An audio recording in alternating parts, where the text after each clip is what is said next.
So this morning I'm recording this on the morning of April 3rd, the day after Liberation Day here in the United States, um, as coded by President Trump.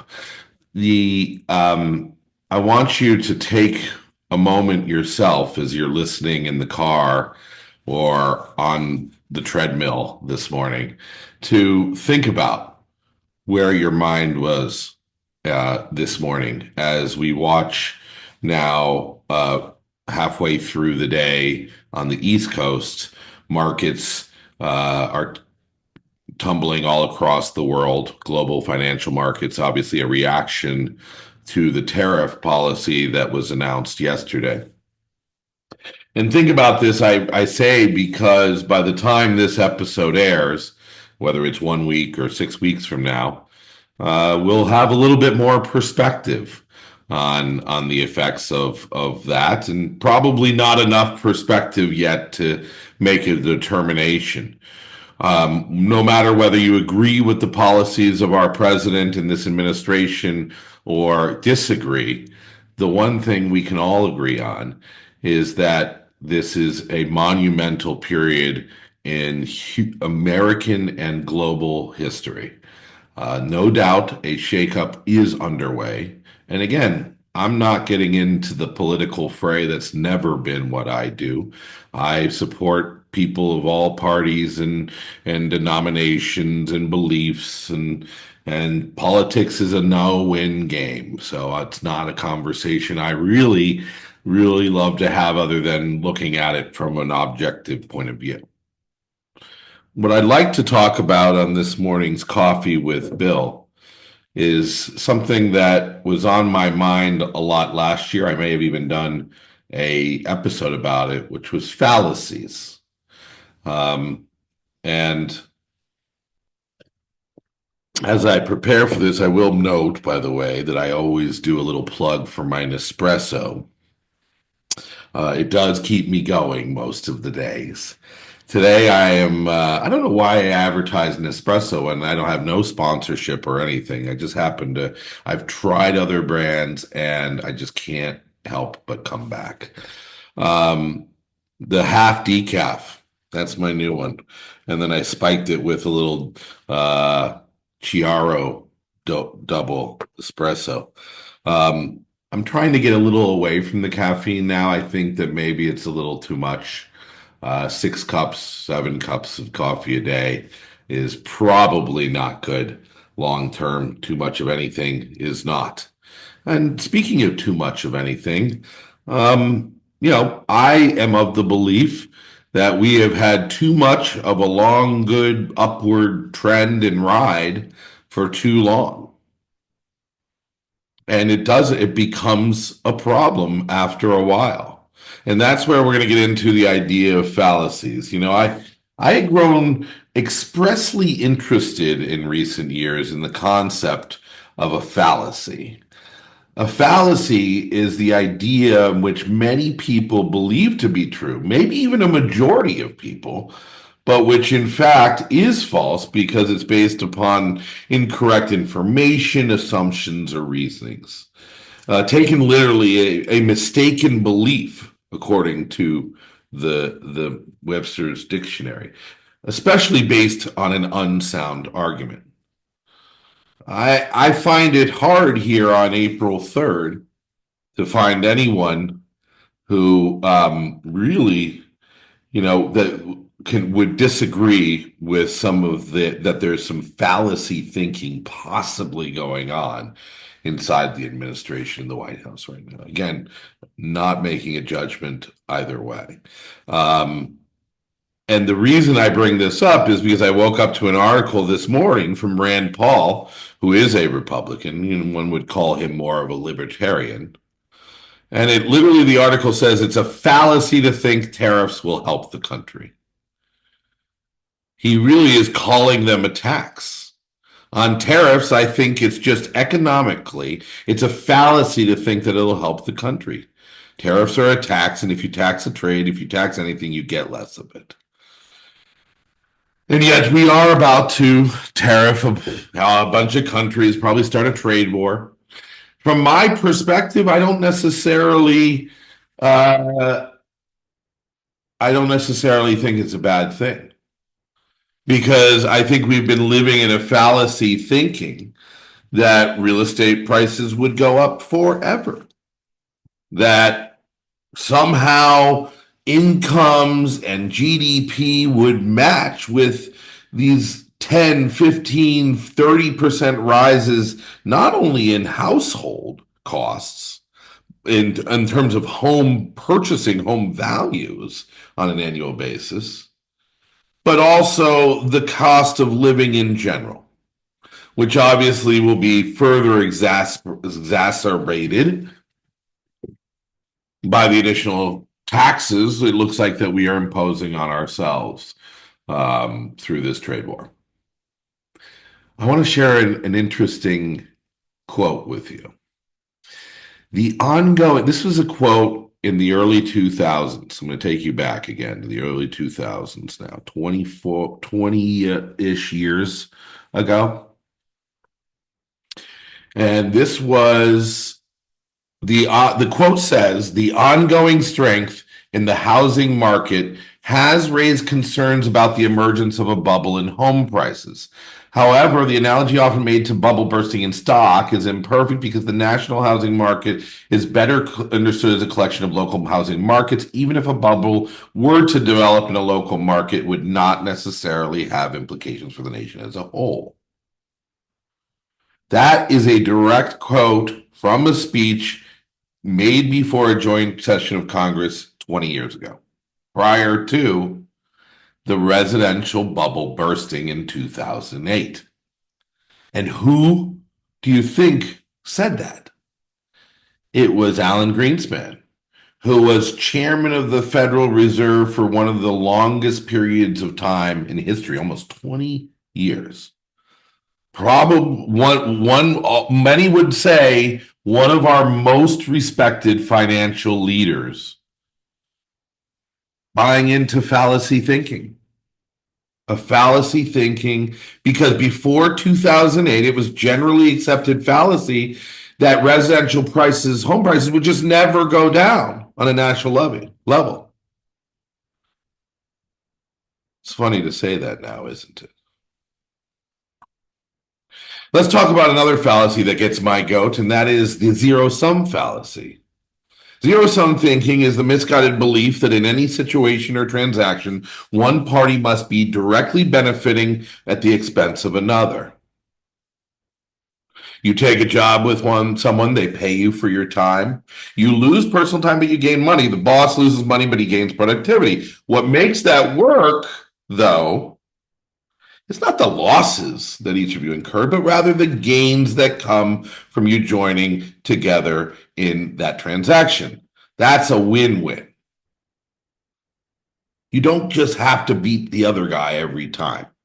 It's the foundation of what I built my non-performing loan investment business in over 18 years. I wrote a book about it called Win-Win Revolution. Even people in their worst situation, like what people may be facing in the months and years ahead, can still be treated with dignity and respect. And even if and we can still find win-win solutions. Now, again, getting away from the tariff talk, it's not something I really want to get into. What is something I'm interested in getting into is the fallacy thinking of private equity and finance and just a whole generation for the last 10 years. We have had such a long run of cheap money, low interest rates, government spending, and upward movement in both in GDP, home values, other asset classes that are bubbling and increasing in value, a huge increase in wealth for the top 5% of the country. And it's been so long in the making that you really have a generation that hasn't ever experienced a market reset. Well, get your popcorn ready. If you're in your 30s right now in a private equity desk on Wall Street or sitting in a bank in Charlotte, North Carolina, you probably were a freshman in high school or maybe a freshman in college the last time this country went through a major financial crisis.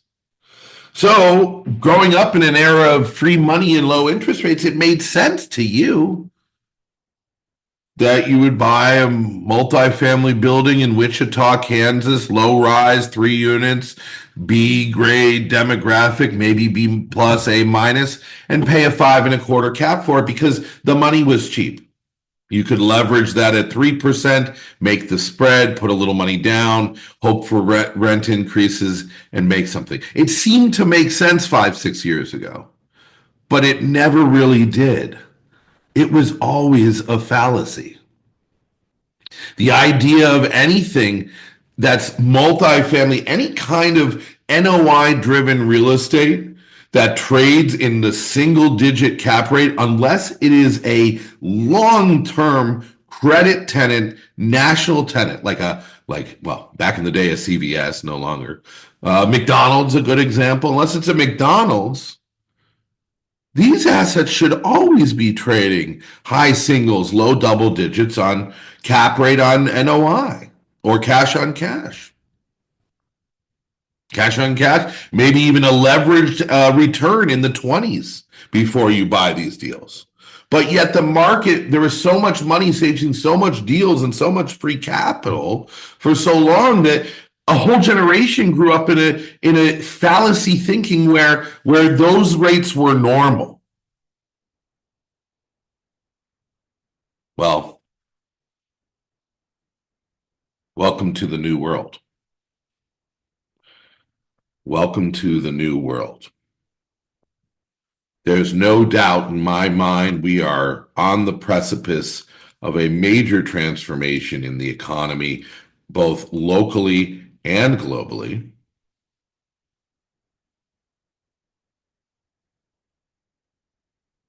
And I want to share one more fallacy that I want you to think about here. And it's directly related to real estate in general. In residential real estate, by the way. I see a fallacy that has been developing in residential real estate for some time now, and it's in the upper echelons. It's inside of the money managers and thought leaders, quote, thought leaders, that manage and advise that top 5% of this country that invests in all asset classes. I'm talking even the Ivy Zellmans of the world, or at least not her. She's actually at least a little more on the objective, transparent, lays it how it is kind of person. But some of the colleagues that surround her just seem to have their head up something for way too long. And I think that this is a fallacy of the entire industry. And they're all saying it because their lives, their jobs, their futures depend upon it. I'm talking mortgage lenders, I'm talking bankers, I'm talking real estate sponsors, I'm talking multifamily operators, I'm talking private equity pension funds, the like.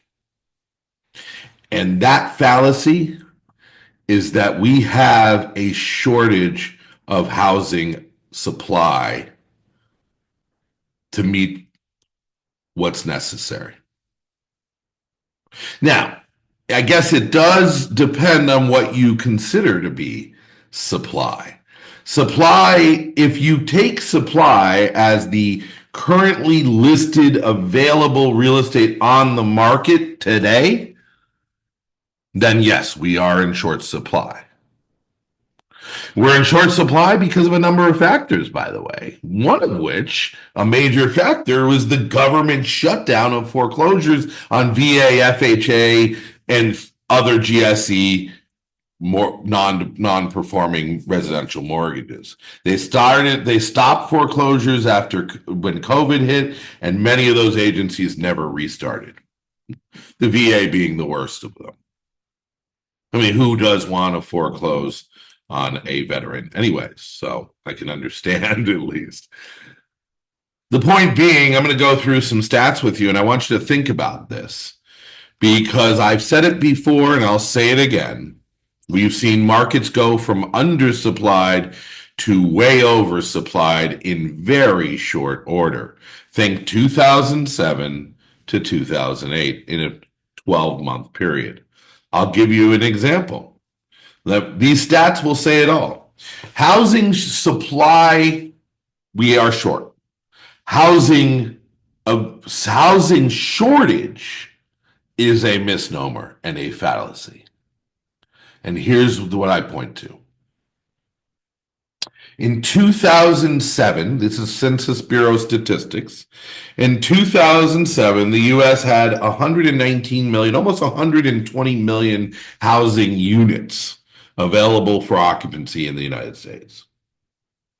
And in about 2010, about 7 million of those, 10 million maybe at most at any given time, a little under 10%, were vacant homes that were available on the market. Well, a lot changed from 2007 to 2009, the mortgage meltdown. Inventory started to rise. Buyers started to slow down, sensed a shift in the market, a la there wasn't, the Black Swan event maybe had started with Bear Stearns in 2007, culminating with the failure of Lehman Brothers in late 2008. But in all of that doesn't happen overnight. But by 2008, 1 year later, the number of vacant homes in the U.S. had grown to 19 million, almost 20% of the then available known number of housing units that existed. But here's where the stats get very interesting. Last year, the population of the U.S. had grown by only about 10% in the last 18 years. The population last year in the United States was 340 million people, up 36 million from 2007. So not a huge number. Yet in 2024, last year, the total number of housing units that is reported by the Census Bureau and the housing is over 145 million. 145 million housing units exist in the US today, up from 119 million in 2007. That's 26 million more housing units for only 36 million more people. That math doesn't seem to make too much sense to me. In 2008, we had a glut of inventory. Anyone had their choice of places to rent or buy. Today, we have a unit for almost every two people in America. We've actually increased the number of units in line with only 1.5% people in population support. So really, and here's the other interesting stat. At the end of last year, the number of vacant homes in America, housing units in America, was 16 million. And the only other time it was greater than that was the 19 million vacant homes in 2008. And the number of vacancies are on the rise. So what does this point to? Are there investors, top five percenters or middle Americans who have second and third homes? They're trying Airbnb, VRBO businesses. The upper 5% is buying third, fourth, fifth homes, using those as their as asset classes to store wealth. I'm not sure. What I do know is it doesn't really make a lot of sense to me that there be a housing shortage. Now, there's a housing supply shortage. And the other reason that that could be, I told you there was a lack of supply because of government shutdown and foreclosures. There was also the Fannie regulations requiring the servicers of GSE loans, 70% of GSE loans, that if you called up your servicer, asked for a modification because of COVID, after COVID, they give it to you on the spot, no question. So again, preventing enforcement, preventing a cycle of, usually America returns over on a normal year 700,000 to a million homes, but just normally in foreclosure for one reason or another. That inventory's been starved. That's why we're short. The other reason, though, is the other 50, 60% of Americans who are locked in on 3%, 4% mortgages. They're never going to go anywhere. Or even if they want to, they're going to have to pay a lot. They're going to have to eat up a lot of the equity they're getting from the sale of their property in the purchase of something new. So then there's that lock in effect. So yeah, maybe there's this housing supply shortage in that sense, but I gotta tell you, if markets continue to tumble the way they have been, I can see inventories going from from low to high in short order. And when I say short order, I'm talking 1 year. I'm talking look for this year to be a turning point. I don't think residential real estate is going to be the tail wagging the dog. I think there's other asset classes, the stock market, return to normalization in terms of company values. I think corporate debt is about to take a huge poop, excuse my French. And again, like I say, get your popcorn thinking. Look for fallacies because that's where the opportunity lies. If you can think outside the norm and then join the club of those of us thinking with a win-win attitude, well, join me for a coffee. I acknowledge you.